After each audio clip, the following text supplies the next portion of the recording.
अथ सप्तदशोऽध्यायः। श्रद्धात्रयविभागयोगः। अर्जुन उवाच ये शास्त्रविधिमुत्सृज्य यजन्ते श्रद्धयान्विताः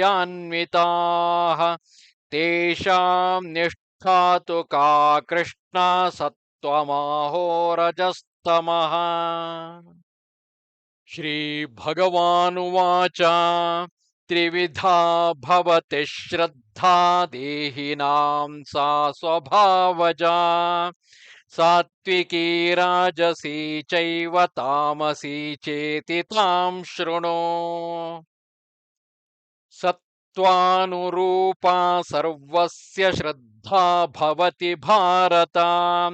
श्रद्धामयोऽयं पुरुषः यो यच्छ्रद्धः स एव सः। यजन्ते सात्विका देवान् यक्षरक्षांसि राजसाः प्रेतान् भूतगणांश्चान्ये यजन्ते तामसा जनाः। अशास्त्रविहितं घोरं तप्यन्ते ये तपो जनाः दम्भाहङ्कारसंयुक्ताः कामरागबलान्विताः कर्षयन्तः शरीरस्थं भूतग्राममचेतसः मां चैवान्तः शरीरस्थं तान् विद्यासुरनिश्चयान्। आहारस्त्वपि सर्वस्य त्रिविधो भवति प्रियः यज्ञस्तपस्तथा दानं तेषां भेदमिमं शृणु। आयुः सत्त्वबलारोग्यसुखप्रीतिविवर्धनाः रस्याः स्निग्धाः स्थिरा हृद्याः आहाराः सात्विकप्रियाः चक्वं ललवणात्युष्णतीक्ष्णरोक्षविदाहिनः आहारा राजसस्येष्ठा दुःखशोकमयप्रदाः यातयामं गतरसं पूतिपर्युषितं च यत् उच्छिष्टमपि चामेध्यं भोजनं तामसप्रियम् अफलाकाङ्क्षिभिर्यज्ञः विधिदृष्टो य युज्यते यष्टव्यमेवेति मनः समाधाय स सात्विकः अभिसन्धाय तु फलं दम्भार्थमपि चैव यत् इज्यते भरतश्रेष्ठ तं यज्ञं विद्धि राजसम्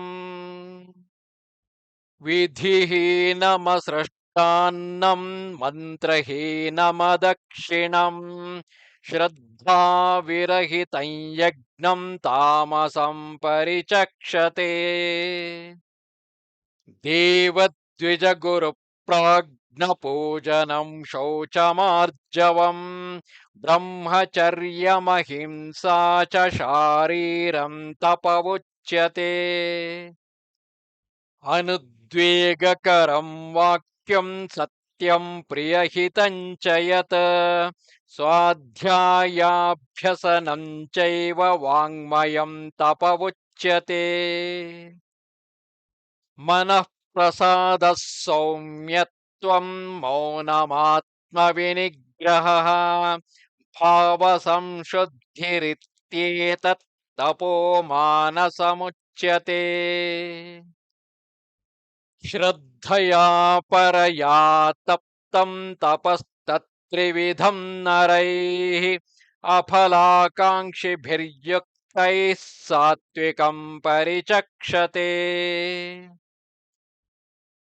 सत्कारमानपूजार्थं तपोदम्भेन चैव यत् क्रियते तदिह प्रोक्तं राजसं चलमध्रुवम् मूढग्राहेणात्मनो यत् पीडया क्रियते तपः परस्योत्सादनार्थं वा तत्तामसमुदाहृतम् दातव्यमिति यद्दानं दीयतेऽनुपकारिणे देशे काले च पात्रे च तद्दानं सात्विकं स्मृतम् यत्तु प्रत्युपकारार्थं फलमुद्दिश्य वा पुनः दीयते च परिक्लिष्टं तद्दानं राजसंस्मृतम् अदेशकाले यद्दानम् अपात्रेभ्यश्च दीयते असत्कृतमवज्ञातं तत्तामसमुदाहृतम् ॐ तत्सदिति निर्देशः ब्रह्मणस्त्रिविधः स्मृतः ब्राह्मणस्तेन वेदाश्च यज्ञाश्च विहिताः पुरा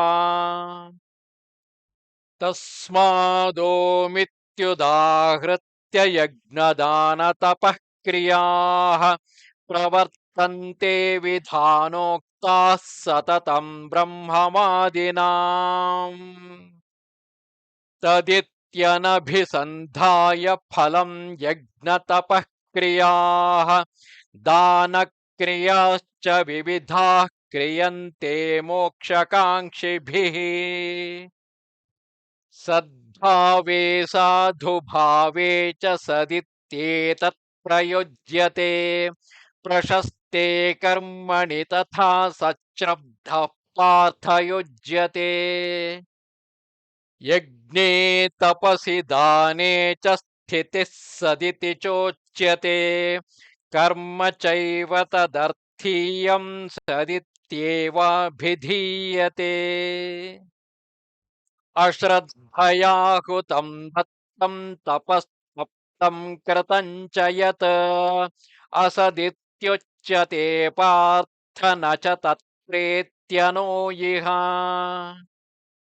ॐ तत्सदिति श्रीमद्भगवद्गीतासु उपनिषत्सु ब्रह्मविद्यायां योगशास्त्रे श्रीकृष्णार्जुनसंवादे श्रद्धात्रयविभागयोगो नाम सप्तदशोऽध्यायः।